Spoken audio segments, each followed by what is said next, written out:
So we got a 1948 hot rod Lincoln. A 460, aftermarket 460. You notice a massive grill on this sucker.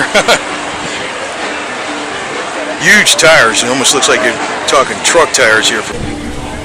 Okay, nice deep trunk and big old slab of steel for the fender skirts. And it looks like this is the first year they had the. And this looks like just the first year for, or one of the first years, where they didn't have the running boards. The body was like moved out. You had more interior room. You know, which usually these innovations first come in luxury cars, like this Lincoln. So it's a 460 cubic inch aftermarket engine, automatic AC, power steering, power disc brakes, windows, antenna, and Wabbit instrument panel. Wabbit. Wabbit.